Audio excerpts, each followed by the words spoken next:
Hello students, in today's class we are going to discuss one more addition reaction of alkene and that is addition of ozone। यानी alkene में हम ozone को add करेंगे। इस reaction को हम ozonolysis भी कहते हैं। एक बहुत ही इंपॉर्टेंट रिएक्शन है। क्या इंपॉर्टेंस है उसकी, क्या एप्लीकेशन है, अगर हम उसकी बात करें तो with the help of this reaction we can find out the structure of an alkene. अगर हमें प्रोडक्ट्स दे दिए जाएं तो हम एल्कीन का स्ट्रक्चर बता सकते हैं, डबल बॉन्ड की पोजीशन बता सकते हैं कि एल्कीन में डबल बॉन्ड की पोजीशन क्या आएगी, और या फिर अगर हमें एल्कीन दे के प्रोडक्ट पूछे जाएं तो हम ओजोन को ऐड करके प्रोडक्ट का प्रेडिक्शन भी कर सकते हैं। लेकिन इसका एप्लीकेशन पार्ट यही है कि ये रिएक्शन की हेल्प से हम एक पर्टिकुलर एल्कीन के स्ट्रक्चर को फाइंड आउट करते हैं। सबसे पहले हम इस रिएक्शन को समझते हैं कि रिएक्शन में है क्या। अगर हम एक एल्कीन की बात करें तो हमें पता है कार्बन कार्बन के बीच में डबल बॉन्ड प्रेजेंट होगी।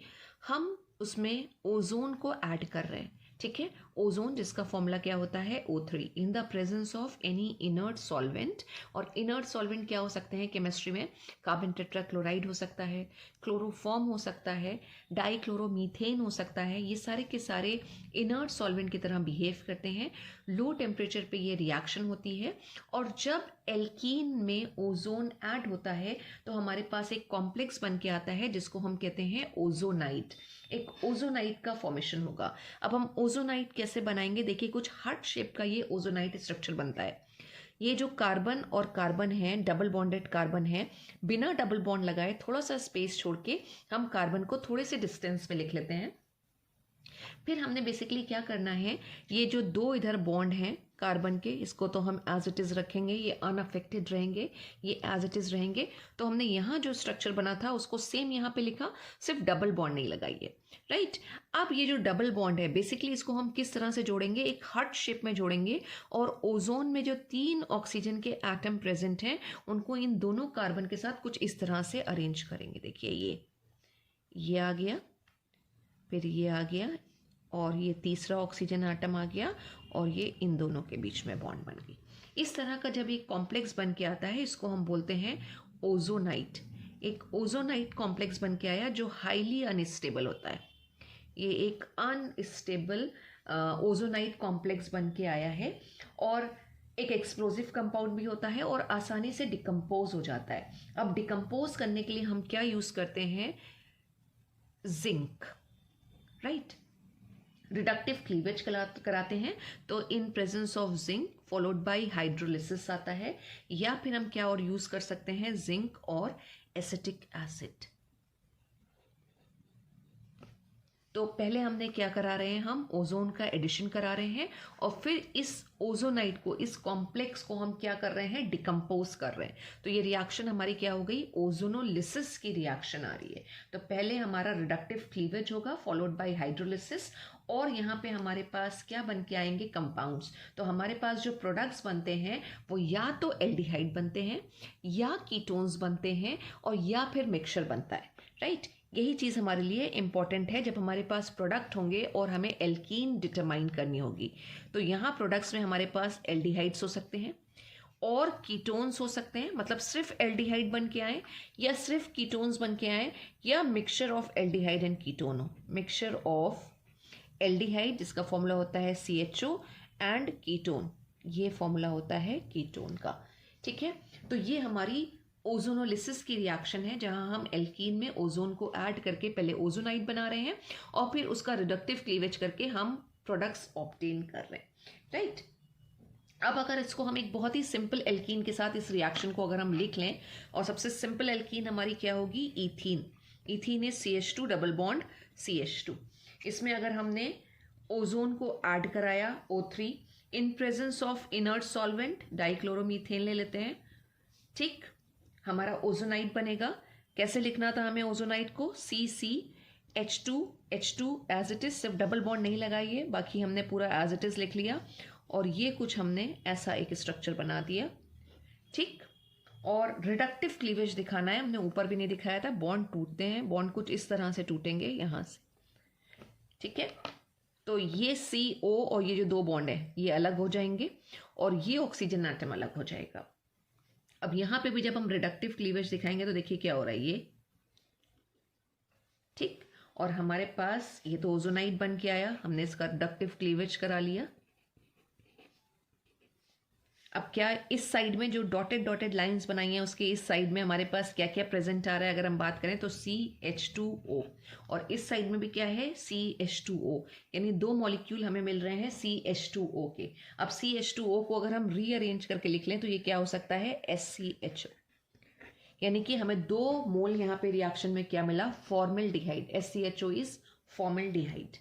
एक और एल्कीन के साथ अगर हम इसको लिखें तो हमारे पास क्या हो सकता है, प्रोपीन। प्रोपीन प्रोपीन में हम अगर ओजोन को जोड़ रहे हैं इन प्रेजेंस ऑफ डाइक्लोरोमीथेन, फिर से ले रहे हैं, राइट। टेम्परेचर भी अगर लिख लें, ये टेम्परेचर हो गया। हमें क्या बनाना है अभी यहाँ पे, ओजोनाइड बनाना है। अब देखिए ओजोनाइड कैसे बनेगा, ये CH ये CH2 जो था उसको हम गैप पे लिख लेते हैं, CH और CH2, डबल बॉन्ड नहीं लगाई। अब इस CH के साथ CH3 भी प्रेजेंट है, उस CH3 को भी हमने यहाँ पे लिख लिया, ठीक है। यानी डबल बॉन्ड को हटा के इधर का ग्रुप थोड़ा सा गैप छोड़ के हमने लिख लिया। और अभी यहाँ पे क्या करना है, ऑक्सीजन एटम्स हमें लगाने हैं। ये हमने ऑक्सीजन एटम लगा लिए, ये ब्रेक कर दिया हमने इसको, यहाँ लिख दिया एरो पे Zn और H2O। अभी हमारे पास यहाँ पे क्या आ रहा है, अगर हम देखें तो ये आ रहा है CH3CHO। इस साइड में क्या है CH3CHO, और इधर क्या है अगेन CH2O। CH2O को भी हमने कैसे लिखा था, रीअरेंज करके SCHO। यानी जब हमने एक अनसिमेट्रिकल एल्कीन प्रोपीन को जब हमने ब्रेक डाउन किया तो हमारे पास क्या प्रोडक्ट आ रहे हैं, हमारे पास आ रहा है इथेनॉल या एसिटल्डिहाइड, और दूसरा हमारे पास क्या आ रहा है, फॉर्मल्डिहाइड, जिसको हम और क्या बोलते हैं, मिथेनॉल, राइट। अब इस रिएक्शन में अगर आपको एक एल्कीन दे रखी हो और पूछा जाए कि ओजोनोलिसिस करने पे क्या प्रोडक्ट्स बन के आएंगे, तो बहुत सिंपल है। आप ट्रिक देखिए कि आपको करना क्या है। ये डबल बॉन्ड के इधर जो ग्रुप है और डबल बॉन्ड के इधर जो ग्रुप है, आपको इधर एक ऑक्सीजन एटम जोड़ देना है, एक ऑक्सीजन एटम आपको इस साइड में जोड़ देना है। तो जब आप इसमें ऑक्सीजन ऐड करेंगे दिस विल बिकम CH3CHO जो हमने यहाँ पे बनाया है, और जब CH2 में आप ऑक्सीजन एटम जोड़ेंगे तो वो क्या बनेगा, SCHO, राइट। तो एल्कीन देख के ही हम ओजोनोलिसिस के प्रोडक्ट्स को बता सकते हैं। हमें सिंपली क्या करना है, डबल बॉन्ड के अक्रॉस जो भी ग्रुप्स हैं उसमें ऑक्सीजन एटम जोड़ देना है। फर्स्ट वाली रिएक्शन में देखिए तो क्या हो रहा था, CH2 में अगर हम O जोड़ देते तो क्या बनता, फॉर्मल्डिहाइड, और ये CH2 अगर हम जोड़ देते तो क्या बनता, फॉर्मल्डिहाइड। एक कंक्लूजन और ये निकल रहा है कि अगर हमारे पास सिमेट्रिकल एल्कीन्स होते हैं, सिमेट्रिकल एल्कीन्स, राइट, ये पॉइंट आप याद रखिएगा, ये कभी कभी हिंट में दिया रहता है आपको कि एक सिमेट्रिकल एल्कीन है। तो अगर सिमेट्रिकल एल्कीन होगी तो हमेशा हमें एक तरह का ही प्रोडक्ट मिलेगा, चाहे जो भी मिले, चाहे वो एल्डिहाइड मिले या कीटोन मिले, लेकिन आपको एक ही तरह का प्रोडक्ट मिलेगा। जैसे यहाँ पे सिर्फ फॉर्मल्डिहाइड यानी सिर्फ एल्डिहाइड ही मिल रहा था, लेकिन अगर अनसिमेट्रिकल एल्कीन होगी तो हमें एल्डिहाइड और मतलब 2 डिफरेंट एल्डिहाइड्स मिल रहे हैं, यानी कि एक मिक्सचर का फॉर्मेशन हो रहा है, राइट। अब यहाँ पे ये भी हो सकता था कि पॉसिबिलिटी थी कि एल्डिहाइड और कीटोन होता, लेकिन इस केस में क्या है, एल्डिहाइड ही है लेकिन 2 डिफरेंट एल्डिहाइड्स हैं। तो जब सिमेट्रिकल एल्कीन होती है तो we will get one type of product, हमें हमेशा एक ही तरह का प्रोडक्ट मिलेगा। और अनसिमेट्रिकल एल्कीन के केस में क्या होगा, अगर हम बात करें अनसिमेट्रिकल अगर एल्कीन्स हैं हमारे पास तो हमें क्या मिलेंगे, मिक्सचर्स। अब मिक्सचर चाहे जिसके भी हों, लेकिन 2 अलग अलग तरीके के हमारे पास प्रोडक्ट बन के आएंगे। तो एक चीज़ आपको ये याद रखनी है। और क्या हमारे पास पॉइंट्स हो सकते हैं कि अगर हमारे पास ईथीन है तो ईथीन हमेशा हमें क्या देगा, फॉर्मल्डिहाइड ही देगा। अब इसी की रिवर्स साइड में आइए कि आपने एल्कीन देख के प्रोडक्ट्स तो बता दिए, लेकिन अगर आपको प्रोडक्ट्स दे रखे हो और आपको एल्कीन बतानी हो तो फिर आप कैसे बताएंगे। तो सिंपली अगर आपके पास यहाँ पे सपोज प्रोडक्ट दे रखे हैं तो इससे अगर आपको एल्कीन बनानी है, अभी यहाँ इथेनॉल और मिथेनॉल हमें प्रोपीन से मिल रहा था, लेकिन अगर हमें नहीं पता होता, हमें ये पता होता कि एक रिएक्शन में हमें इथेनॉल और मिथेनॉल मिल रहे हैं और हमसे पूछा जाता कि कौन सी प्रोपीन है, उसका स्ट्रक्चर क्या होगा। तो देखिए आपको करना क्या है, किस तरीके से आप प्रोडक्ट को किस तरीके से आप एल्कीन को गेस करेंगे। इथेनॉल को आपको थोड़ा सा सिमेट्रिकली लिखना पड़ेगा। इथेनॉल होता है CH3CHO, ठीक है। तो CH3CHO इसमें कार्बोनिल कार्बन प्रेजेंट है। तो हम जब इसको अरेंज करेंगे तो हमने कुछ इस तरह से अरेंज किया कि कार्बोनिल कार्बन को हमने ऐसे रखा। दूसरा प्रोडक्ट हमने उठाया जो है फॉर्मल्डिहाइड। फॉर्मल्डिहाइड में भी हम कार्बोनिल कार्बन को सामने रखेंगे, ये कुछ इस तरह से, ठीक है। और इसमें 2 H आ रहे हैं, ठीक। अब हमें क्या करना है, इन दोनों को पास में लेकर आना है, दोनों को कंबाइन कर देना है। और जो ऑक्सीजन एटम हमने यहाँ पे दोनों तरफ जोड़े थे, ठीक है ना, जब एल्कीन थी प्रोडक्ट बनाना थे तो हमने क्या किया था, दोनों तरफ ऑक्सीजन एटम को जोड़ दिया था। अब हम दोनों ऑक्सीजन एटम को हटा देंगे, और जब हटाएंगे तो देखिए स्ट्रक्चर कैसा आएगा। हम इसको अगर लिखें तो ये कुछ स्ट्रक्चर ये हो जाएगा, CH3 CH, right, double bond आ जाएगी। इधर से ऑक्सीजन हटा दिया, इधर से ऑक्सीजन हटा दिया, तो हमारे पास क्या आ गया, C, और एक साथ लिख लेते हैं H2। और इसको अगर हम अरेंज करें तो ये क्या आ जाएगा, CH3 CH double bond CH2, right. और यही स्ट्रक्चर था जब हमने प्रोपीन से ये बनाया था। एक अगर हम और एग्जाम्पल ले लें, हमसे कहा जा रहा है कि हमारे पास जो प्रोडक्ट हैं वो आ रहा है, इथेनॉल आ रहा है, ethanol is CH3 CHO, right. और दूसरा प्रोडक्ट हम ले लेते हैं, कीटोन आ रहा है, आई मीन एसीटोन आ रहा है, acetone is CH3 C double bond O CH3। और हमसे पूछा जाए कि एल्कीन का स्ट्रक्चर क्या है, एल्कीन, ठीक है, कौन सी एल्कीन है, अगर हमसे ये पूछा जाए तो सिंपली हम किस तरह से एल्कीन का स्ट्रक्चर निकालेंगे। हम जो प्रोडक्ट है उसको कुछ इस तरह से लिखेंगे कि उसमें जो कार्बोनिल कार्बन है वो एक दूसरे को फेस करे। तो हमने CH3 CHO को इस तरह से लिख लिया, और ये जो एसीटोन हमने लिखा था इसको भी हम कुछ इस तरह से घुमा के लिखेंगे कि कार्बोनिल कार्बन एक दूसरे के आमने सामने आ जाए, और CH3 और CH3, राइट।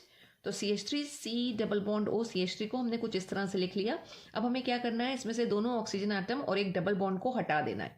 और जब हम हटाएंगे तो स्ट्रक्चर क्या आ जाएगा, CH3, यहाँ से स्टार्ट कर रहे हैं, this is CH, double bond आएगी, उसके बाद C आएगा, राइट। और इस C के साथ दो CH3 लगे हुए हैं, एक CH3 हमने इधर लिख दिया और एक CH3 हम यहाँ पे लिख देते हैं। तो ये हमारे पास एल्कीन आ रही है, और ये एल्कीन हमें ओजोनोलिसिस पे क्या प्रोडक्ट देगी अगर ये पूछा जाए तो। अगर हमने इस साइड में ऑक्सीजन जोड़ा होता तो ये किस में कन्वर्ट हो जाता, CH3 CHO में। और अगर हमने इधर ऑक्सीजन जोड़ा होता तो ये किस में कन्वर्ट हो जाता, CH3 C double bond O CH3, यानी कि एसीटोन में कन्वर्ट हो जाता। तो वाइसे वर्सा है, प्रोडक्ट से आप एल्कीन भी बता सकते हैं, और अगर एल्कीन आपके पास है तो आप उससे प्रोडक्ट्स भी बता सकते हैं। तो this is a very important reaction just to find out कि what will be the structure of an alkene, और डबल बॉन्ड कहाँ प्रेजेंट होगी। जैसे इस पर्टिकुलर रिएक्शन में डबल बॉन्ड यहाँ पे आ रही है, यहाँ पर नहीं है, राइट। और अगर हम IUPAC नेम की बात करें तो IUPAC नेम हम किस तरह से निकालेंगे, ये first carbon, second carbon, third carbon, fourth carbon. तो ये सेकेंड कार्बन के साथ मिथाइल ग्रुप जुड़ा हुआ है, तो दिस इज 2 मिथाइल, और बट 2 ईन का स्ट्रक्चर आ रहा है। तो this is about ozonolysis. Thank you so much students.